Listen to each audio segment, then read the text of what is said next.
Dengue ಜ್ವರ ಹಾಗೂ ಚಿಕನ್ಗುನ್ಯಾ ಜ್ವರವು ವೈರಸ್ನಿಂದ ಉಂಟಾಗುತ್ತದೆ. ಹಗಲು ಹೊತ್ತಿನಲ್ಲಿ ಕಚ್ಚುವ ಈಡಿಸ್ ಸೊಳ್ಳೆಯಿಂದ ಡೆಂಗಿ, ಚಿಕನ್ಗುನ್ಯಾ ಒಬ್ಬರಿಂದ ಮತ್ತೊಬ್ಬರಿಗೆ ಹರಡುತ್ತದೆ. ತೀವ್ರ ಜ್ವರ, ವಿಪರೀತ ತಲೆನೋವು, ಕಣ್ಣಿನ ಹಿಂಭಾಗದಲ್ಲಿ ನೋವು, ಮಾಂಸಖಂಡ ಮತ್ತು ಕೀಲುಗಳಲ್ಲಿ ವಿಪರೀತ ನೋವು, ವಾಕರಿಕೆ, ವಾಂತಿ ಇವು ಡೆಂಗಿ ಜ್ವರದ ಲಕ್ಷಣಗಳು. ಇಂತಹ ಲಕ್ಷಣಗಳು ಕಂಡುಬಂದಲ್ಲಿ ತಕ್ಷಣವೇ ವೈದ್ಯರನ್ನ ಸಂಪರ್ಕಿಸಿ ಸೂಕ್ತ ಚಿಕಿತ್ಸೆಯನ್ನ ಪಡೆಯಿರಿ. ಡೆಂಗಿ ಜ್ವರವನ್ನ ರಕ್ತ ಪರೀಕ್ಷೆಯಿಂದ ಪತ್ತೆ ಹಚ್ಚಬಹುದು. ಡೆಂಗಿ ಪರೀಕ್ಷೆ ಹಾಗೂ ಚಿಕಿತ್ಸೆಯು ಎಲ್ಲ ಸರ್ಕಾರಿ ಆಸ್ಪತ್ರೆಗಳಲ್ಲಿ ಉಚಿತವಾಗಿ ಲಭ್ಯವಿರುತ್ತದೆ.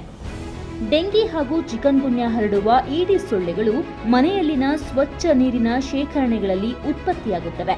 ಆದ್ದರಿಂದ ನಿಮ್ಮ ಮನೆಯಲ್ಲಿನ ತೊಟ್ಟಿ, ಬ್ಯಾರಲ್, ಡ್ರಮ್ಗಳಲ್ಲಿನ ನೀರನ್ನ ವಾರಕ್ಕೊಮ್ಮೆ ಖಾಲಿ ಮಾಡಿ ಸ್ವಚ್ಛಗೊಳಿಸಿ ಪುನಃ ನೀರು ತುಂಬಿಸಬೇಕು ಮತ್ತು ಎಲ್ಲ ನೀರಿನ ಶೇಖರಣೆಗಳನ್ನ ಮರೆಯದೆ ಮುಚ್ಚಿಡಿ.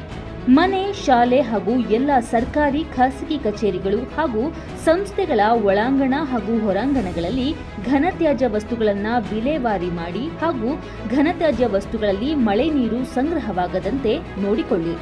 ಹಗಲು ಹೊತ್ತಿನಲ್ಲಿ ವಿಶ್ರಾಂತಿ ಪಡೆಯುವವರು, ವಿಶೇಷವಾಗಿ ವೃದ್ಧರು, ಗರ್ಭಿಣಿಯರು ಹಾಗೂ ಮಕ್ಕಳು ಸೊಳ್ಳೆ ಪರದೆಯನ್ನ ಬಳಸಬೇಕು. ಡೆಂಗಿ, ಚಿಕನ್ಗುನ್ಯಾ ರೋಗಿಗಳು ಸಹ ತಪ್ಪದೆ ಸೊಳ್ಳೆ ಪರದೆಯನ್ನ ಉಪಯೋಗಿಸಬೇಕು. ಹಗಲು ಹೊತ್ತಿನಲ್ಲಿ ಸೊಳ್ಳೆಗಳು ಕಚ್ಚಿದಂತೆ ಮೈತುಂಬ ಬಟ್ಟೆ ಧರಿಸಬೇಕು.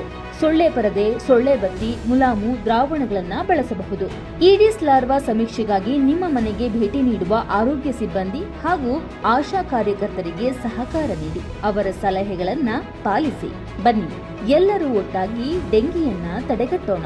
ಸಮುದಾಯದೊಂದಿಗೆ ಸೇರಿ ಡೆಂಗಿ ಜ್ವರವನ್ನ ನಿಯಂತ್ರಿಸೋಣ.